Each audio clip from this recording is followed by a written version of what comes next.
is everyone? You survived the rain. Thank you so much for coming out. My name is Natalie Coles, and I'm the president of the Bexley Public Library Board of Trustees.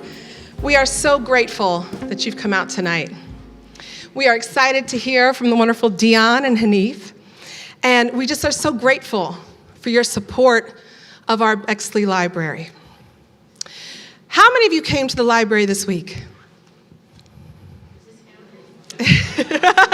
This does not count in the question. Wonderful. As you can see, this library is such an asset to our community, and we are so grateful that you all are supporting it and that our wonderful guest speakers are here to also support what we do. Thank you. All right, now I'm off script. A quick note of thanks to Gramercy Books, our favorite local bookseller, for partnering with us for tonight's event. Books by Ms. Morrison and our guest speakers are available for sale. And a lot of hard work has gone into this event, so we want to thank our staff at the Bexley Public Library, including Mr. Ben Heckman, who is now up here to introduce our wonderful speakers. Thank you for coming. Thank you so much. I'm Ben Heckman. I'm the library director, and I want to piggyback on that thanks and give a special shout out to Zach, who is the brainchild that we're all here for tonight. Kudos. And Josh over there on, it looks like he's DJing, is getting this all beamed out to hundreds of people and recording it for us. So thank you all for coming. If you're here in person, you maybe have noticed a few of the changes in the auditorium. We're about 2 weeks away from having it being completely finished. So you'll want to check back and see that. It's very cool. So thank you all for being here. Toni Morrison was an unparalleled and prolific author. In her lifetime, Toni Morrison published 11 novels, 2 novellas, 10 children's books with her son Slade, 2 plays, and a musical, a libretto, and numerous nonfiction books and collections. Her grasp on language was masterful. Open a Toni Morrison book to any page and find yourself in awe of the sentences that will stun you with their beauty, devastate you with hard truths laid bare, and lift you up with hope and love, all in equal measure. Perhaps the only thing that compares to her greatness as an author is her presence as a community builder. On top of winning a Nobel Prize in Literature for her work as an author, Morrison was a trailblazing editor who paved the way and made space for Black authors and literary professionals. An educator who taught the next generation of writers, an activist who challenged us with love and compassion to be a better society. We are honored tonight to be joined by 2 incredible artists who are carrying on the legacy of Toni Morrison in their work as poets and authors, as educators and community builders. Hanif Abdurraqib is a poet, essayist, cultural critic, and a recipient of the 2021 MacArthur Genius Grant. He is an author of the poetry collections The Crown Ain't Worth Much, a finalist for the Eric Hoffer Book Prize, A Fortune for Your Disaster, which won the 2020 Lenore Marshall Prize, and essay collections They Can't Kill Us Until They Kill Us, which was named a Best Book of the Year by numerous publications and was recently republished as a 5-year anniversary edition. And Go Ahead in the Rain, Notes to a Tribe Called Quest, a New York Times bestseller, a finalist for the Kirkus Prize, and most recently, A Little Devil in America, Notes in Praise of Black Performance, which was shortlisted for the National Book Award. He is a graduate of Beechcroft High School and a lifelong Bexley Public Library user.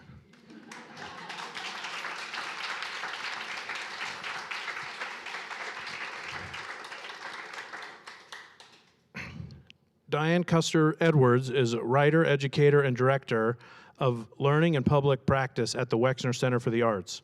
Her work in arts and education spans 25 years, including nearly 2 decades at the Wex, where she pioneered several groundbreaking education programs that includes Pages, an art and writing program serving hundreds of high school students a year from across Central Ohio. She has received acknowledgments and awards that include professional fellowships from the Americans for the Arts, the Jefferson Center for the Arts, the Greater Columbus Arts Council Arts Educator of the Year, and is co-editor of a forthcoming book series by the Ohio State University Press on possibility, social change, and arts plus humanities, with the first issue due out this year. So please welcome me and joining them both to the stage tonight. Hi, Dionne. Hi, Hanif. Here we are. Yeah. Thanks, everyone, for being here. Did we want to read a bit of Miss Morrison's work first? Yeah. I think that's nice to bring her into the space. I was at the memorial service for Brother Said right before this, and I was like, I'm gonna go home because I have this first edition signed copy of Jazz at my house, and I was like, I'm gonna go home and get Jazz. I'm gonna read the excerpt that I love out of Jazz, and then I got it, and I stepped outside my house and felt how hard it was raining, and I was like, no, it's staying, staying at the crib. I was like, I could just Google the excerpt, Okay. It's one of those things where the book is like old, and it's gonna fall apart any day now, and I'm afraid of accelerating the process of disintegration. I had a hard copy of Jazz's in the car.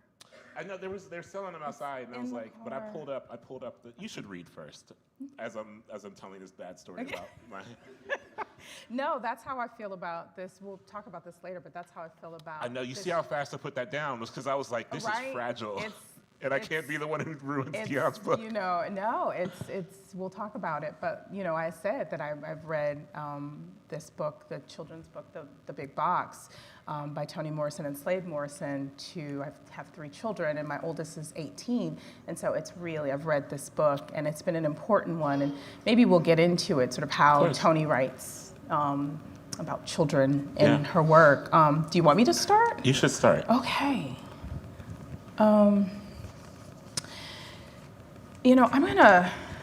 I'm gonna start with an excerpt from the interview from the fall of 1993, Paris Review. Yeah. And this excerpt speaks to me in so many ways, and we'll talk about it afterwards, but I keep reading this over and over again. I've been reading this over and over again for many, many years, and it sums up so many things for me. So,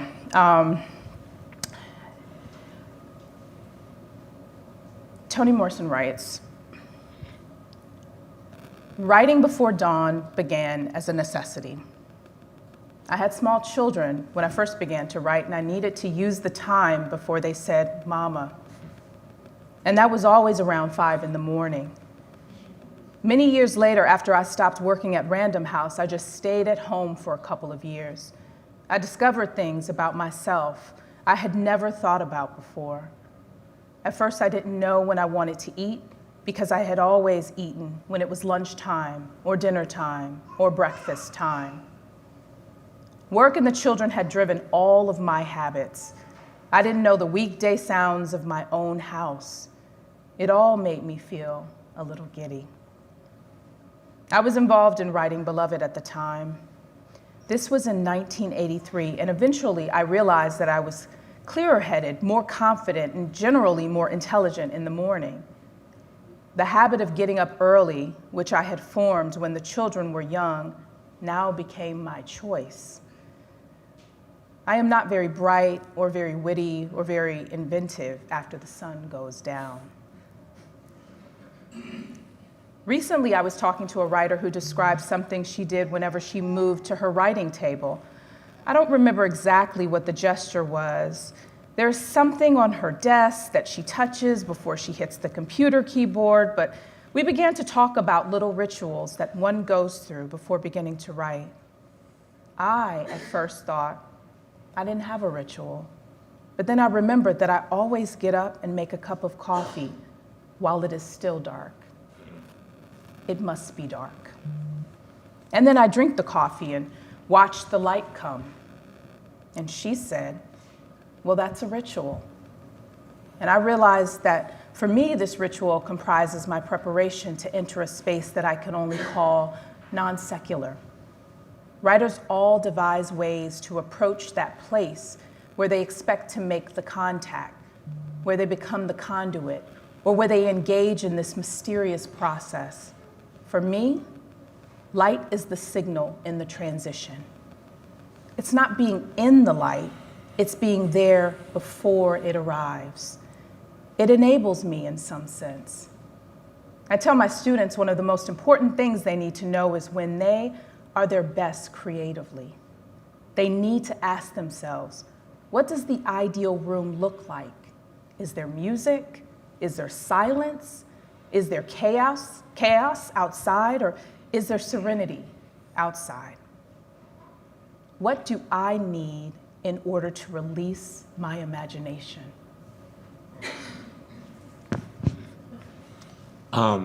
Thank you for that. One of the first writing workshops, or maybe the first one I ever went to, was Callaloo. And the poet Livy Francis told me a thing that I later learned that she got from that, like she extracted from that interview. And she told me that it's important for writers to set their table, like in a very physical sense, right? To say, the point she was making was that writers tend to know how to enter the work, but they don't really ever learn how to exit the work, particularly when we're talking about work that is like weighty or traumatic, or work that takes a piece of you and then leaves that piece of you inside of the material. Yeah. And to set one's table is to kind of, what's that fucking movie with the dreams, where you're like in the dream, Inception. Oh. And they have that thing. I know this, I've seen that movie like once several years ago, but they have that thing when you come out of the dream where you're like, okay, this is real again. Yeah. And it was a reminder, and Ms. Morrison is like so ritual based, that like I learned, writers ask me all the time, like, what are your rituals, or how can I build? I mean, I just had a conversation with the writer at ISSED's memorial. I was like, how do I find a ritual for myself? It's like, then they find you know what I mean? That's like, right. because they're born out of necessity. That's right. Right, like Toni Morrison learned to build a life around light because that is what she had. Because as a writing mother, that is what I mean. You know, obviously, you know this more than I just have a dog. I have no kids. Wendy. Well, I love that story because I think ritual is, and thank you for continuing to call up ISSED, right? In many ways. Well, the last time I was here on this stage was with ISSED. Yeah. So just maybe even a moment to just feel that.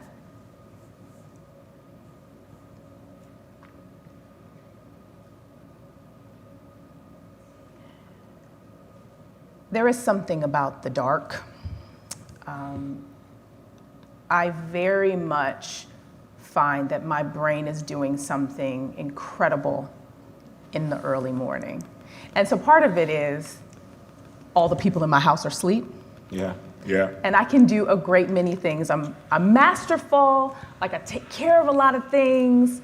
I am super creative, or at least I think I'm trying to be creative at these early morning times. And a lot of people that know my writing practice know that. And so it's funny because whether it's social media or text message, people who know me know that they're likely to text me early in the morning and hear from me.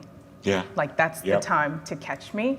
And there's reading that's happening, but there's also, I love the ritual of finding the light, waiting for the light. And that wait, I think, is full of lots of thinking, full of me busying myself. I might be making lunch. Some of you know I'm an avid gym goer, so I am in the gym getting my brain going as well, and thinking, but also a lot of my writing happens in the early morning. And I agree, there's something about what the brain is capable of doing early in the morning that for me, I think it's the exhaustion from the end of the day, right? Like Toni Morrison talks about somewhere either later in that interview or another interview, I remember her saying, it just doesn't come out the same in the evening. And that makes a ton of sense to me. I mean, in some ways, working full time, having a life, raising 2 sons as she was. When I think of being a mother, and trying to find time to write, that is almost the only space. Right. And for a little while I was thinking, is that selfish? No, it's the time that I have. And it's the time where, I've even written about it, it's so quiet. And there's a stillness, but there's activity. And so that passage really resonates with me. I think ritual in terms of, I think we both watched The Sky. You watched The Sky too, right? Yeah. And so there's something amazing happening in the sky in that early morning. And sometimes there's a picture that I might take, but sometimes there's just sitting by the window. The window's important where I write too. I need to sit by a window. And I just love the sort of slowness of here is the light coming to be. So yeah. I'm gonna read an excerpt from Jazz, and it's important for two reasons. So there are two libraries that are really important to my life. One of them is the Livingston branch on the east side. But before the Livingston branch was built, I would come, like my parents would take me here when I was very young. And the first time I held a copy of Jazz was in this library when I was just like, I don't know, small enough to read, but not small enough or not big enough to kind of, you know, that kind of in-between phase where you're just like grabbing anything and looking at words. But I opened Jazz and kind of thumb through it, and there's this excerpt I love because I think what Toni Morrison does really well as a writer, like from a craft standpoint, that, you know, sometimes I feel like people talk about Toni Morrison's work from a craft standpoint with these like vagaries. They use these broad overarching words like musical or poetic, which to be honest, like that type stuff gets affixed to Black writers more than any other writers. And it doesn't actually say anything. You know what I mean? Like lyrical, musical, all this stuff doesn't actually do anything to detangle what's actually happening in the work. It just sounds like something you would affix to a Black writer, right? But what Ms. Morrison actually was doing is a type of hypnotism in a way that convinced you that you were propelling, that you were at a point of propulsion, when in reality you're kind of just standing still. She was such a good maker of a moment. It's hard to slow a moment down to the point and place that she could slow a moment down and still make a reader feel like they were moving forward within that moment. And so I'm gonna read this excerpt. I'm crazy about this city. Daylight slants like a razor cutting the buildings in half. In the top half, I see looking faces, and it's not easy to tell which are people, which the work of stonemasons. Below is a shadow where any blasé thing takes place, clarinets and lovemaking, fists in the voices of sorrowful women. A city like this one makes me dream tall and feel in on things. It's the bright steel rocking above the shade below that does it. When I look over strips of green grass lining the river, at church steeples, and into the cream and copper halls of apartment buildings, I'm strong. Alone, yes, but top-notch and indestructible, like the city in 1926 when all the wars are over and there will never be another one. The people down there in the shadow are happy about that. At last, everything's ahead. The smart ones say so, and people listening to them and reading what they write down agree. Here comes the new. Look out, there goes the sad stuff, the bad stuff, the things nobody could help stuff, the way everybody was then and there, forget that. History is over, you all, and everything's ahead at last. In halls, in offices, people are sitting around thinking future thoughts about projects and bridges and fast-clicking trains underneath. The A&P hires a colored clerk. Big-legged women with pink kitty tongues roll money into green tubes for later on. Then they laugh and put their arms around each other. Regular people corner thieves in alleys for quick retribution, and if he is stupid and has robbed wrong, thieves corner him too. Hoodlums hand out goodies, do their best to stay interesting, and since they are being watched for excitement, they pay attention to their clothes and the carving out of insults. Nobody wants to be an emergency at Harlem Hospital, but if the Negro surgeon is visiting, pride cuts down the pain. And although the hair of the first class of colored nurses was declared unseemly for the official Bellevue nurses cap, there are 35 of them now, all dedicated and superb in their profession. Nobody says it's pretty here. Nobody says it's easy either. What it is decisive. And if you pay attention to the street plans, all laid out, the city cannot hurt you. There's a kind of clarity, right? Yeah. Like there's a kind of, there's a clarity, and I, even love the pace that you read that at, because it does have that there's a kind of inertia, right, and there's a pace, and there's every bit of descriptive, right, like thinking about craft, right, just such detail and specificity, and writing about Black folk unapologetically. Yeah. Right? Yeah, I don't know if anyone's ever seen it. I was gonna like try to project it, but I didn't know if we'd have the capability. There was this old HBO documentary called The Blacklist, which was essentially just like interviews with Black people. The one that's most famous is weirdly Chris Rock, because he says this thing about how, he's like one of the most successful Black people in America, and his neighbor is a white dentist, but embedded in these interviews is Toni Morrison's, and hers is so brilliant because she talks about how early on in her life she learned to depart from the idea of even considering whiteness as like a hovering specter. And she tells a story about how she worked when she was a girl. She was working cleaning houses in like the white neighborhoods in Lorain, and she would come home late. And her dad would be like, "Why are you coming home so late?" And she'd be like, "Oh, well, I stayed after to clean a little extra to do it." And her dad was like, "But that's not your house. This is your house. Right. You go there to do what you need to do, and then you come home and you build a home here." And even that mindset, that idea of like, I have to go work over here, I have to survive here, but I get to live somewhere else, and I get to build a life in this place. Right? And to delineate this idea of like what one must do to survive the world, and through the whatever you benefit from in that survival, how you get to build a life outside of survival, that's a lesson too. I love that. In the documentary, in Toni Morrison, that documentary, I think it's Netflix maybe? Yeah.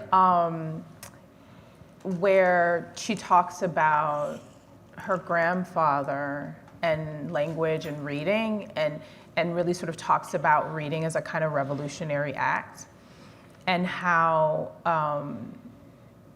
she too would read everything that she could get her hands on, and how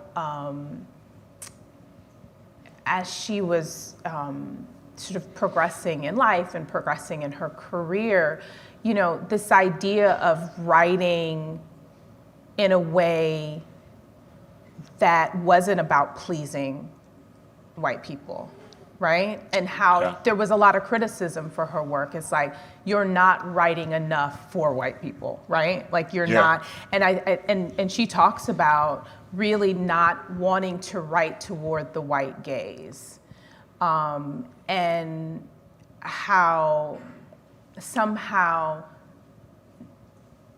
writing towards Black folks, writing about the Black experience, particularly with so many really complex women and girls as sort of lead characters, or sort of pulling the story through in that day, and even in this day, right. I have to say. It is profound, remarkable, and important. Yeah, I mean, some people who have maybe like read A Little Devil in America have heard this story, but notoriously I turned in A Little Devil in America and then I took it back and rewrote it, right? Because I wasn't satisfied. Like, I think what Miss Morrison taught me, and has taught a lot of Black writers, is to ask the question of what if? Like, what if this didn't center this idea and instead centered, you know what I mean?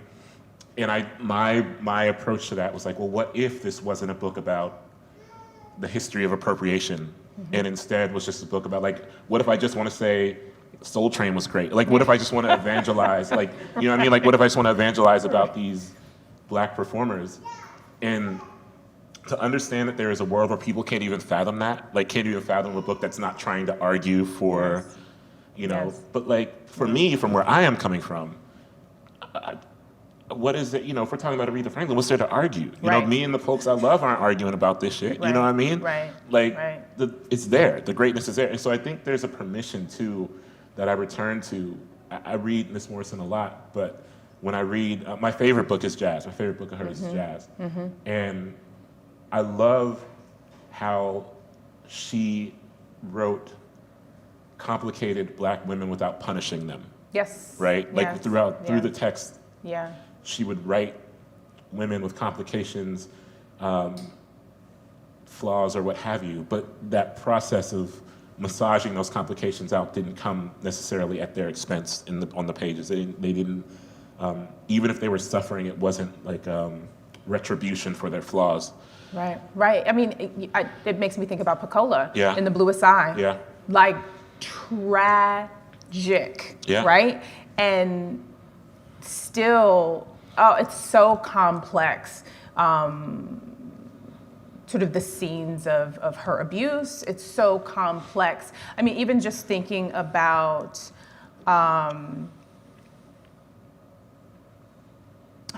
Frida, and I can't remember the other. But yeah. Claudia and Frida, and the mayor. Thank you. I told you my brain. I don't know what time. My brain is like but see, this is why community. Thank you. Thank you, community. Yes. That's what we do. But the sort of the hopefulness of the marigolds. Yeah. It's like maybe the marigolds will grow. Maybe we put these seeds in that soil. Soil being a metaphor for so many, including their bodies. And maybe those marigolds will grow, and then when they don't, right? Like even when they don't, but there's still this sort of hopefulness, and even some of the sort of last imagery of Pecola, right? Like this idea of I don't know, just the sadness and the darkness and the losing one's mind even, or body, right? And the way that Miss Morrison wrote about the body, Yeah. and wrote about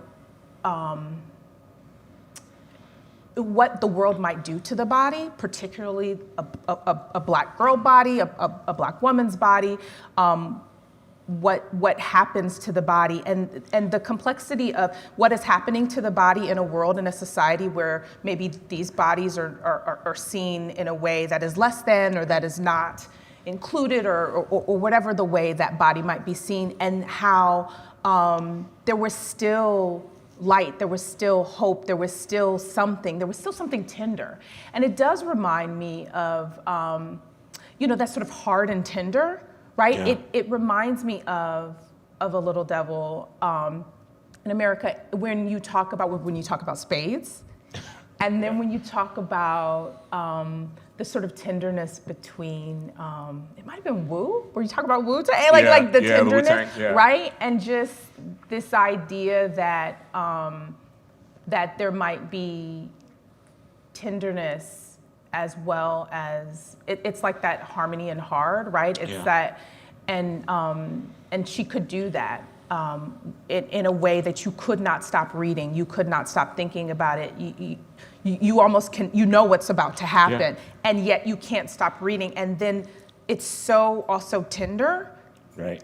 And I'm complicated reading this, right? I'm like, oh, and then you don't even know what to do with it, because it's so beautiful and soft and tender and loving and hard and painful. And yeah, I think tenderness also comes that way of autonomy in the work.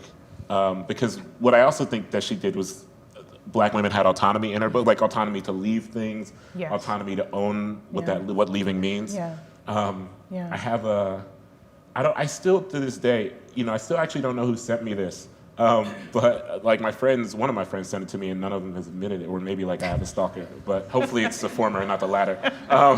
But I, like in 2020, I went through a breakup, and I was trying to consider these ideas of, like, I live alone, and it's just me and my sweet dog Wendy, and I was trying to consider these ideas of loneliness as a reclamation project, emotional and material in whatever ways you can. And someone sent me this big flag that I now have in my house that is a quote from "Yes, my lonely is mine." Full, your lonely is yours.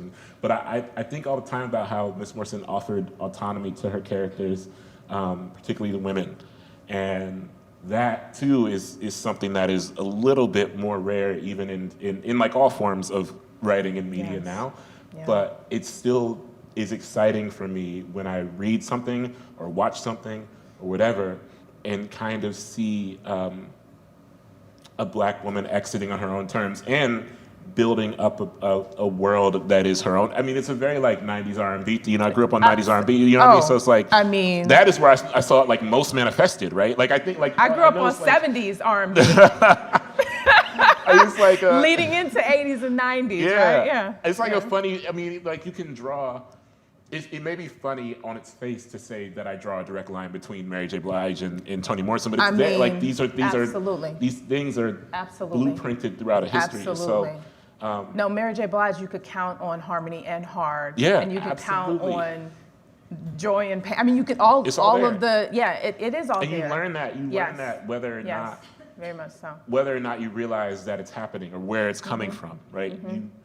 There are Black writers I love because they are so good at writing dialogue that sounds like the people I know and love. Like Hurston, for example. Hurston wrote like our people spoke. Absolutely. And then there are Black writers I love whose dialogue I adore because it is written the way an ancestor might speak to us from some other plane. And Morrison is that. Yes. Right? Yes. Like it's a dialogue that is familiar but also otherworldly. And what that does is that kind of, and this is, I adore both Hurston and Morrison. I'm not like placing, I'm not doing a binary thing here. I'm just saying like what Morrison has done for me is created this kind of eternal, ethereal dialogue that does feel like it's being spoken to me from an elsewhere, someone who is not alive, so I don't have to do a direct accounting of the language, right? Yeah. I can read something and say, my mother would maybe say that. Yeah. Because she's not here, you know? Yeah, no, absolutely. It's interesting because Lorain I'm originally from Cleveland, and so Lorain is not that far from Cleveland.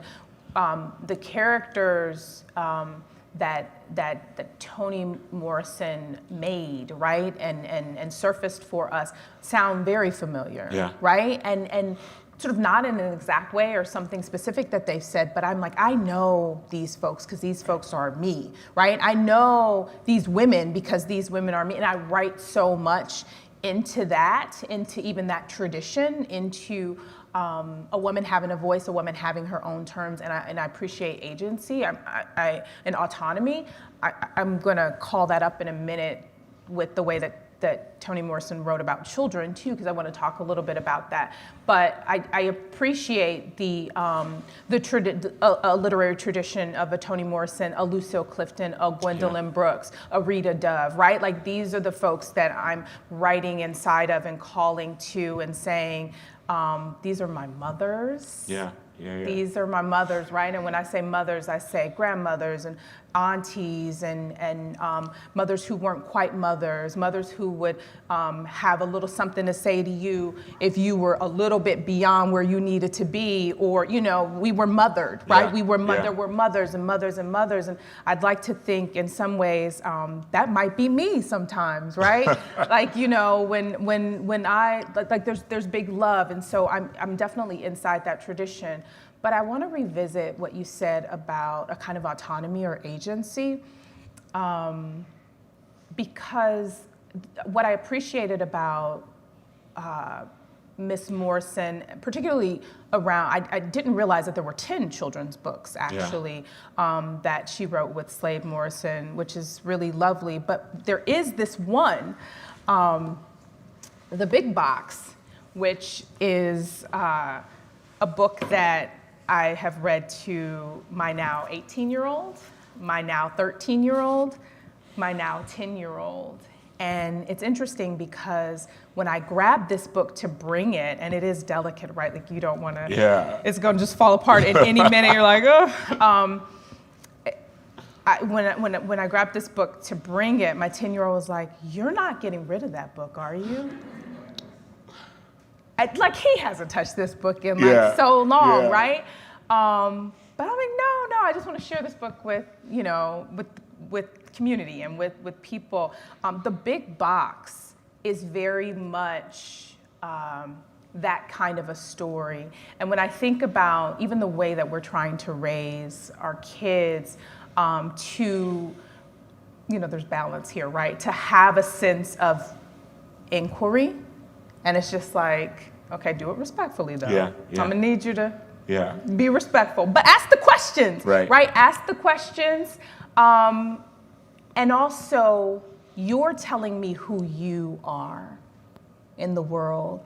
And it's interesting because even in some, I'm thinking so much, even, I don't know why Bluest Eye is still kind of just lingering, maybe because those characters just, I can't get it. There was a book club, there was a community book club with Taisha Radford Short. Yeah, of course. And several others where the Bluest Eye, we read it, and there was a conversation. She leads these community sort of learning groups, and there was a conversation with all women. We read the Bluest Eye, and I came to the conversation sort of ready to talk about it. I took notes, I was ready. I was like, oh, I reread the Bluest Eye, and could not join the conversation, which was virtual at the time. It was during the pandemic, and couldn't join because my kids. Yeah. They were just, it was a lot going on in the background. I was like, y'all, and I kept typing in the chat, I'm gonna be there, and I was listening, but I couldn't really deal with it because of the kids. And it makes me think of, it's such a sidebar story, but it makes me, it makes me think of how Toni Morrison talked about children sort of just being there. Right. But not being attended to, not being loved, not necessarily being even cared for, and yet there was love. There was a kind of maybe a presumed love or an assumed love, a kind of love that I guess if they're doing for me, that must be love kind of thing. But in this book, there is this. I don't know, it's a story about adults kind of really trying to sort of keep a child in a box, trying to keep a child in a particular kind of way, trying to say, we're gonna give you all the things you need. You're gonna have all these things, you know, whatever the things a child might need, toys and snacks and all the things, but I need you to stay in this box. And there's a repeated line in the story that talks about, because you don't know how to handle your freedom. And so that's really powerful for me, because when I think about sort of just this idea of who says children don't know how to handle their freedom? Right. And sometimes like these guardrails that we think we're putting around children, right? And thinking, oh, we're sort of protecting them from knowing a thing or doing a thing, or, oh, don't read that, or don't look at that, or don't, to some extent, yes, of course. Right. But they don't need a precious box that we put them in or contain them in, right? Like there's something about, you are your own being. You're your own human, and you came out whole, right? And there's something about this book that sort of just reminds, and I love that I have reminded my children over the years and years of that you are your own being, and we're not gonna put you in a box, actually. You're gonna be who you can be, who you want to be, and we're sort of here witnessing that in some ways, and not trying to sort of control that. And so I really love this book. And I'm sure many of those, this has been sort of a staple in our house, but I'm sure many of the other books are probably similar, you know. But I don't know, this way of writing about children sort of in her novels, really different. The children's book sort of really allows a sort of child to have that autonomy that you talked about, to have that agency. And I appreciate that in a children's book, right? Yeah. You won't find that, right? It's not no. like little bears and balloons and just whatever. It's actually, right? Actually, you can handle your freedom. Actually, you don't need this box. Actually, maybe question some of these things that people tell you or don't tell you, right? And that's, I don't know, in a time now when, I don't want to open up some can of worms, but where books are, we know what's happening in the book. So I'm not I'm not gonna go there, but right? Like this idea that somehow you can't handle your freedom. Right. Reading is a revolutionary act. Somehow maybe you can't handle that in some way, and you can't maybe ask the questions you might have after reading something that's complex, that might be different from you. So anyway, I won't go down a whole long line of that, but. She was also very good about writing thoughtfully about that thing you mentioned about loving children beyond providing. Yeah. Like not substituting providing for love. Like Yeah. has anyone seen Fences? Play, movie, the notorious scene in Fences where it's like, who says I gotta like you? Because, Yeah. you know what I mean? Yeah. Which is like very triggering for me. Yeah. But beautifully acted. But she wrote so well about loving children beyond this idea of providing as a kind of Yeah. signifier of soul signifier of love, though providing is a signifier of affection. It cannot be the only. Yeah. So I kind of want to talk about Miss Morrison as an Ohio writer, and in part because I met Toni Morrison only one time, and I was very nervous. This was like it was really shortly before she passed. I had I think my second book had just come out, or maybe the tri-book, or I don't remember. But I didn't know what to say, and I was like led by the hand to her by another great Ohio writer, and I just said, I also write, and I'm from Ohio. and she said this really sweet thing to me. This was when she was like mostly bound in like a wheelchair, you know. And because I was so nervous, I was like moving my hands a lot. And she did this thing where she kind of like put her hand on my hand to stop my hand from moving so much, probably, because she was probably like, you're freaking me out. And she said, well, where are you from in Ohio? And I told her I'm from Columbus. And she said again, so you're a writer from Ohio? And I said, yeah. And she said, well, you have a responsibility to a very particular kind of beauty. And I remember because I remember I was going through this crisis at the time of like, I have to be a writer from Ohio and I have to write about Ohio and everything. But the reality is that I was doing this, the permission there was like, you're already doing it. Yes. You know what I mean? You've been a witness to a very specific kind of life and a very specific Yes. kind of beauty. Yes. And so you have no option but to pursue that in the work, whether you know what's happening or not. Yes.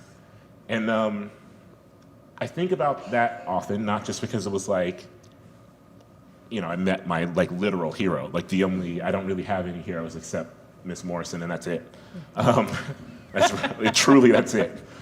But it was also because I think about this lineage of Ohio writers you mentioned, Rita Dove, Ross Gay is an Ohioan, Elias Moss, Iona Harvey, all these, I mean, like the list is massive, to say nothing of the folks right here in Columbus. And all of them write with a sense of place that is rooted in understanding land, understanding earth, and understanding how that impacts the people. And, you know, I feel like all of us, or I think particularly for us Black writers, we descend from Miss Morrison in more than one way. The only reason I took the editorial position at Tin House when I was off, like, I don't really know anything. I don't know shit about editing books, like, for real. Like, I don't know anything. And they were like, do you want to edit books? And I said, well, that's what Toni Morrison did, so yeah, you know? and really, like, very seriously. And I'm telling this story not to pat myself on the back at all, but to say that this is what I learned from Miss Morrison, whose ethos was always about particularly evading the idea of like the scarcity of Black genius. Because if we are to believe that Black genius is rare, that means that there's no accountability in our communities. Right. That means that there is no standard that anyone can be held to, because we are saying that person is the one, Right. and there's no one like that person. And so that person has to be everything. And even if they're not, we'll let it slide. And so I was like, the approach, the way I learned, you know, all the writers that Miss Morrison brought to the forefront during her editing career. I took the position at Tin House not because I know how to edit books, but because I was like, there are Black writers in the world who are better than I am, and I want people to find them. And the first book I edited was Prince Shakur, out of who's like from Columbus. And I called Prince, and I was like, what are you working on, fam? And he was like, well, you know, I submitted this book to Tin House already, and they said no. And I was like, well, I wasn't there, so send it to me again. Yeah. Like, send it to me. And he sent it to me, and I went to Tin House, and it was kind of just like, this is what I want. Like, this is the package, you know what I mean? Like, if I'm coming here, this kind of work is coming with me. And if there's anything that decoration affords us, particularly as Black artists, it's a real opportunity to not bask in whatever the decoration is, and to instead say, if decoration is what it takes to fool you, like real talk, if like this MacArthur is what it takes to fool you, then I'm bringing I'm bringing my friends along. You know what I mean? That's Like right. the That's door. right. You know what I mean? Like if this is what it takes, then everybody's coming. You know, and I think that is something I learned from Miss Morrison, and I actually think that is a very Midwestern ethos, truly. Oh, for sure, right? I mean,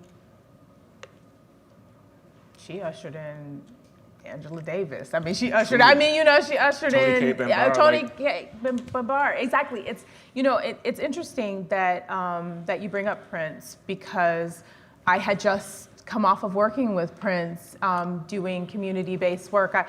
I have that same, where I'm situated as an arts educator and working in arts centers, museums, arts institutions, if you will, being able to sort of hold space for someone that might identify similar or even different to see me, really just making room for and supporting artists, right? Can I say something too about? I don't want to embarrass you. I've told you this before, though.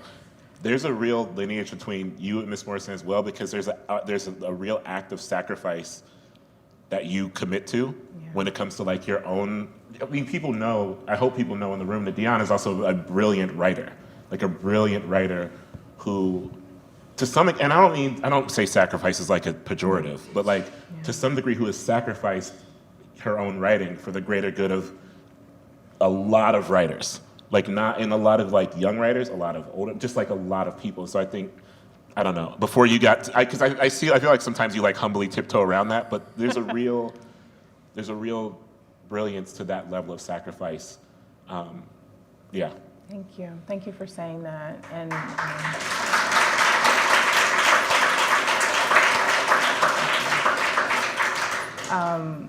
there is a commitment, right? There's a commitment to supporting artists. There's a commitment to holding space. And the writing did have to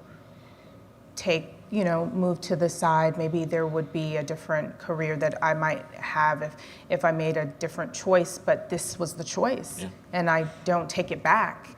And I love it. And it does allow me to work in many ways with you and so many others, right? There's so many amazing artists here and beyond here that I've gotten the opportunity, and I am a better person for that. And the writing will come, and the writing does come. Yeah.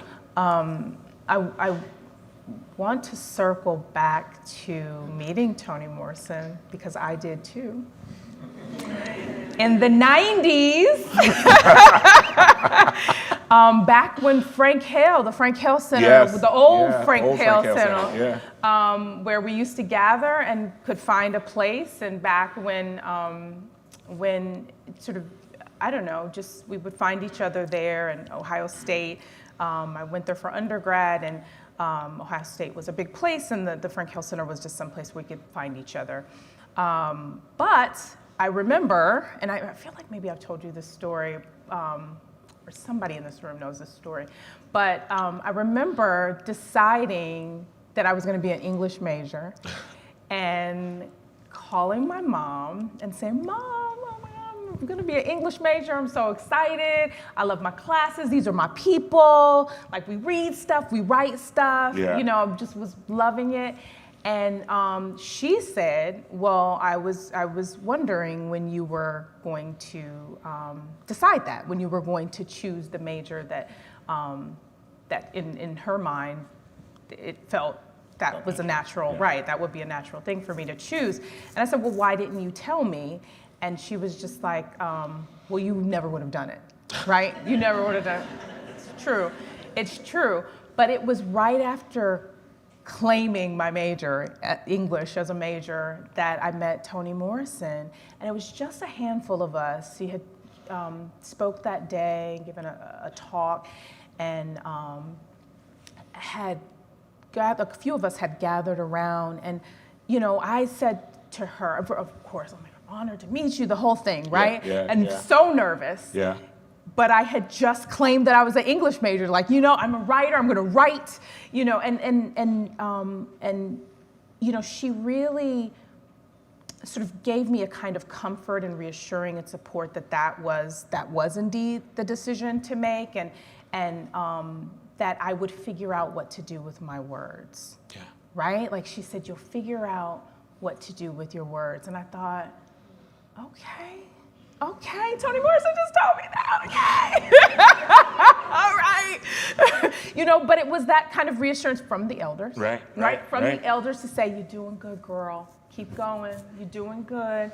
And me sort of holding on to that and having that kind of confirmation from my mom and from Toni Morrison. Right.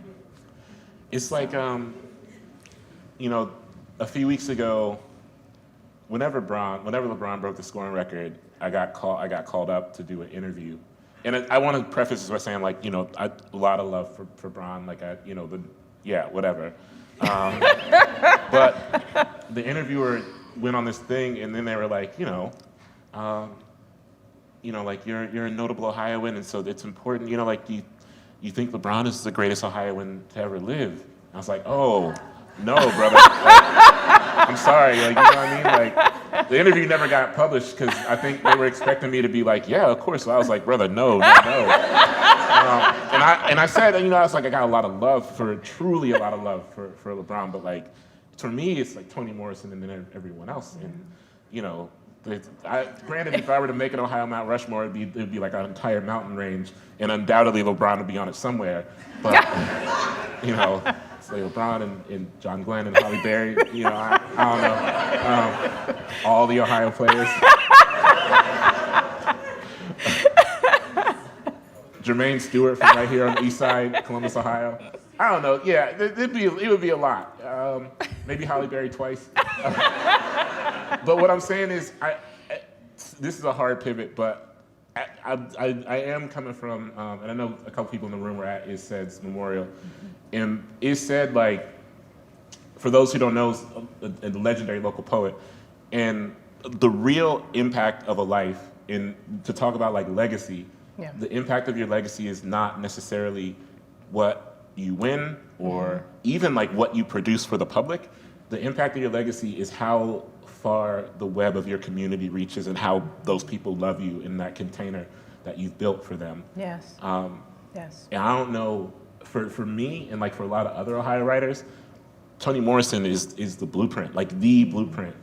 And I'm not even, everything I write is a failure to try to touch something that Toni Morrison wrote. Like if I write a good sentence and I know that it's a good sentence, I read it and I can trace it back to something I read from her. Yes. And that actually is like what legacy is, Yes. And I think if you are a writer or an art maker and you want to talk about legacy, especially in a container such as Ohio, so to speak, and you want to be cut from like that cloth, it takes more than just writing good things. And that's, I think, the hardest thing that people don't know. Yes, writing good stuff is hard, but actually living a life that echoes so richly that it touches people within minutes or a minute of meeting you. Yeah. And defines a life. Yes. That's the hard part. Yes. Like, that's the hard thing. It's hard to write, sure, but it's harder to live well. And it's harder to live well in a way that impacts others living. And I think, for me, like, Miss Morrison is the blueprint, not just on the text, but on the actual how to create a legacy and a lineage of writers without even knowing you're doing it. And there's work for artists to do. Yeah. I think that we don't talk enough about the work that artists are doing in the world.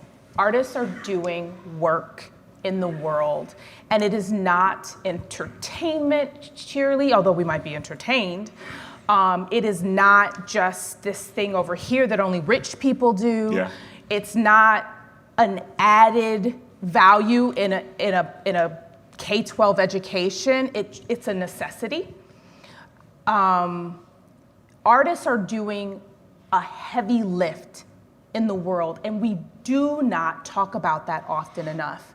And it's interesting to be having a conversation about Toni Morrison, to lift up ISED, to think about, because ISED, I spent many days in the Frank Hale Center with ISED as well, with all of the blessings and all of the guidance and all of the ways that ISED raised all of us, right? And and how Toni Morrison has done that as well, and how that can be direct or indirect, Yeah. how the ancestors can raise us, how the great artists can raise us, and how the artists can have an accounting of what we are doing as humans in a life. It is not an extra thing you put on your menu of life. It is a necessity, art. And if I can read something from Yes. Toni Morrison that in 2015 that I think sort of really calls upon that. You know, James Baldwin also talks about if you want to know what's going on in the world, you need to ask the poets. And Yeah. by poets, he meant artists. Yeah. All the artists. You could ask philosophers, you could ask doctors, you could ask business people. They're doing some fine things, I'm sure. However, artists, if you want to know what's going on with humans, it is artists. Yeah. And it's not this extra thing that just hangs on your wall in the name of aesthetics. It is a heartbeat. It is how you know you are alive. It is the way we feel our way through a life. We have to feel our way through a life, and art invites us to do that. It dares us to do that. So I'm gonna read this because we've talked about, right? There's these points where artists are feeling a thing and it's hard, and you're not sure what to do with that hard. You're not sure what to do with the pressure. You're not sure what to do with all the things that you feel. And I tell people, you know, when you're an artist, you can't turn that off. No. You can't say, not today, I can't feel this thing, I'm not sure what to do with this thing. It is constant. Yeah. And you can't turn it off, and it's just moving through you. And so that's where the making happens. And so I want to read something that sort of talks about that. This is Toni Morrison, 2015, The Nation.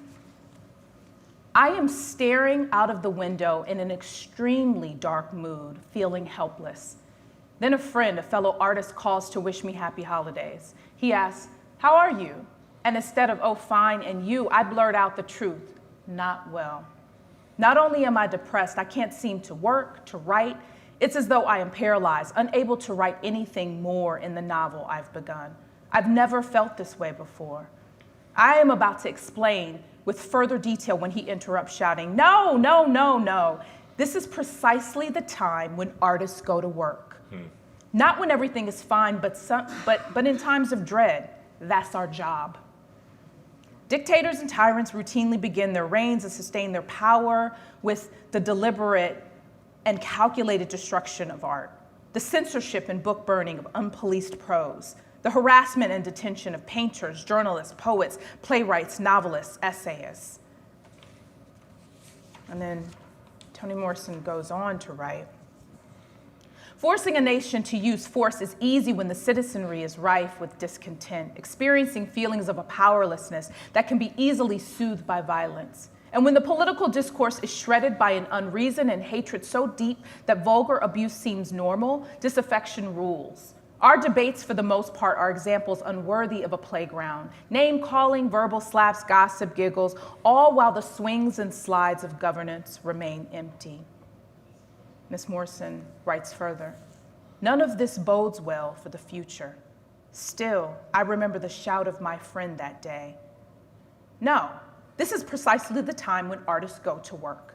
There is no time for despair, no place for self-pity, no need for silence, no room for fear. We speak, we write, we do language. That is how civilizations heal. I know the world is bruised and bleeding, and though it is important not to ignore its pain, it is also critical to refuse to succumb to its malevolence. Like failure, chaos contains information that can lead to knowledge, even wisdom, like art."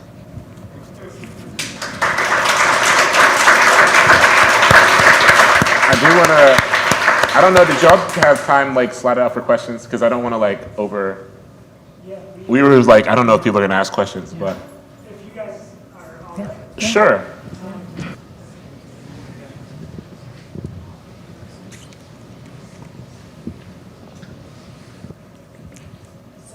Black voices are often marginalized, especially, in literature.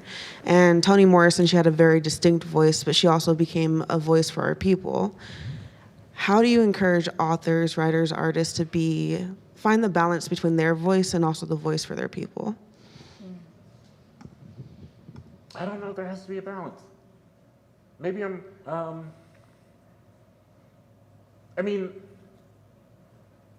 surely I think there are folks who emerge into the capital V voice for the people, but I would hope that it's unintentional, that emergence is unintentional, right? Like, I don't know if Baldwin was waking up every morning and being like, today's day 1025 of being the voice for our people. I think it just happens. Right. Because you tap into something that you're writing into.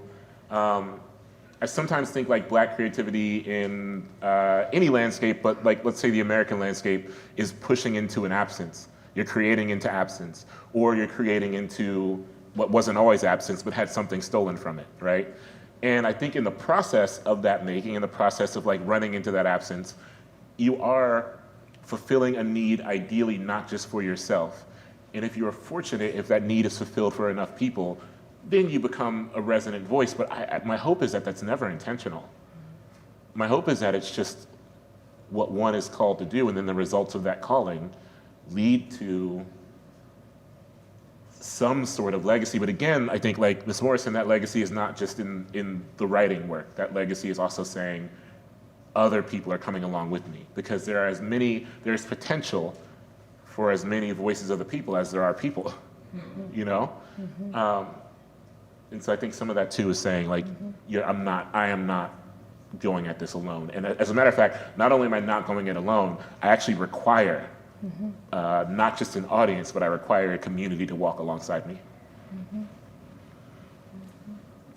I do think there was a point where Toni Morrison really made the decision that here is who I'm writing to, here is who I'm writing for, here is who I'm writing about.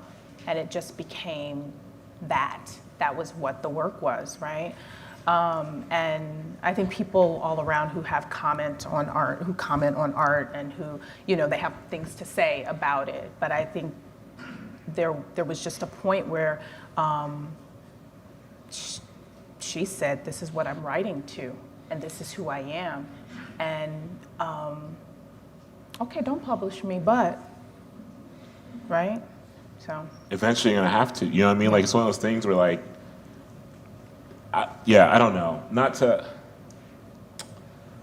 I'm not realizing I maybe called back to my own work too much tonight, but. No. But I will say like a part of Toni Morrison was the main inspiration between Taking Back a Little Devil in America and rewriting it.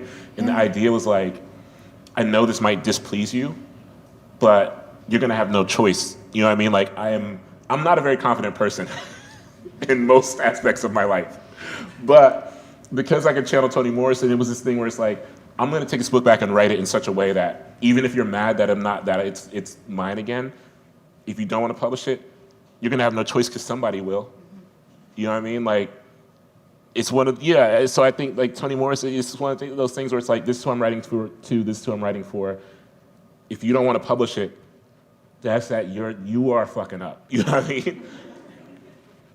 But you're here also to call to your work, right? Like, we're channeling, right? We're channeling so your work is here too. It's very nice. Yeah. Thanks, Dionne.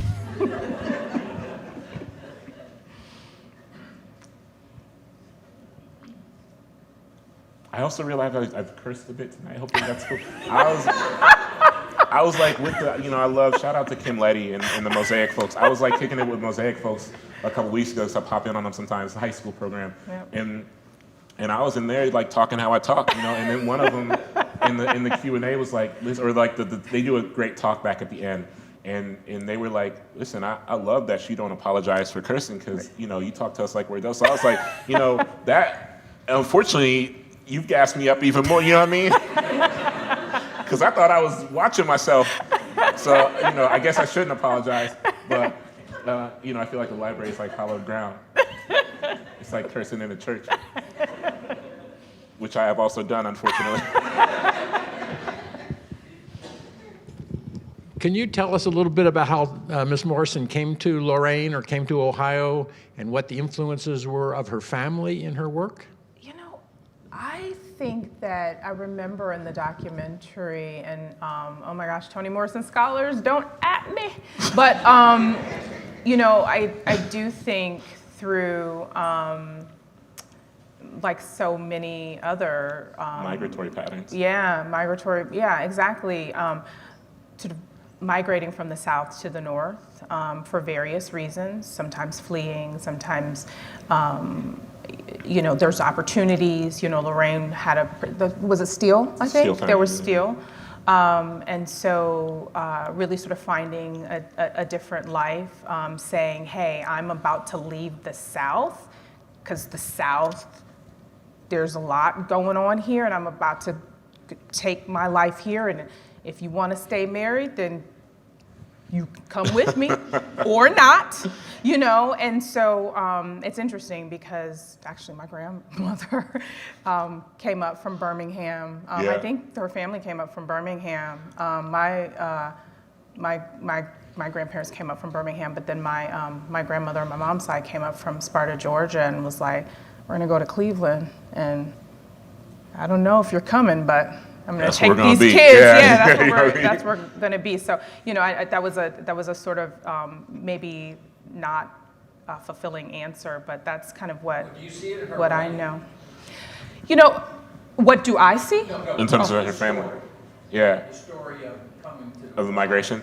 Yeah, I mean, I do. I think like, Yeah. well, one, I think the kind of tenderness and urgency with which Toni Morrison wrote about families in peril is kind of, I think, like rooted in, because she's not that far removed generationally from the urgency of migration, right? And that comes alive. Like she was like working, when I told that story about she was working in the homes of folks, she was like young. Yeah. Too young likely to be, you know, like now you would not be able to get a job at that age, right? Yeah. So all of these things inform an urgency that I think arrives in her work, but also I think the tenderness is kind of rooted in that as well. We had a question from the online audience. Someone asked, they know that Hanif mentioned his encounter with jazz in the library, but could Dionne share her first encounter with Morrison's work or another memorable intersection of their lives with Morrison's work? Thank you for that question. It's a good one. So I contacted my mom because I was like, Mom, did you have Toni Morrison on the bookshelf? Because these images, you know, when you're recalling the images, and I'm like, gosh, these images feel really familiar. I don't know why I know these images. And I would say the first sort of, I want to say that probably on the shelf, my mom was avid reader. I mean, she just read and read and read, and that's where my love for books came from. And she had this bookshelf, and I know Toni Morrison was there. Maybe, you know, I wasn't ready or didn't understand or whatever, but it was there, and Toni Morrison was in the home.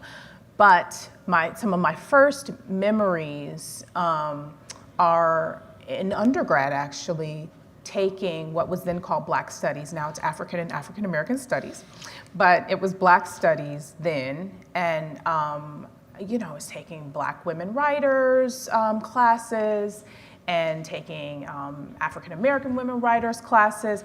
And that's when, in some ways, I probably encountered Toni Morrison as a child, right, from the bookshelf, from afar maybe, and then not really knowing what that was as a child, and then coming to her work later as a young adult, and really sort of kind of having sort of early memories of Sula and of you know, the Bluest Eye, and definitely of jazz, and of Beloved, of course, right?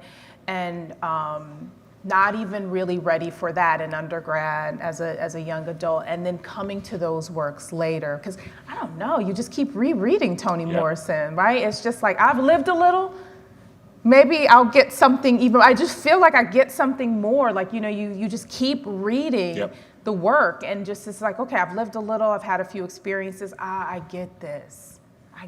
So I hope that answers your question. So I do feel like as a child, for sure, exposed, but I think the biggest sort of imprint is undergrad in courses where there were amazing graduate students, actually, Black women graduate students that were sort of and professors that were sort of introducing me to this work, and I'm lucky to have encountered that with in communities of women, really, in many of these classes, to be able to sort of talk about some of these topics. Hanif, you've said that jazz is your favorite. Toni Morrison, I would be curious, Dionne, what is your favorite Toni Morrison? Why and everything? One question I would just to preface that too and everything.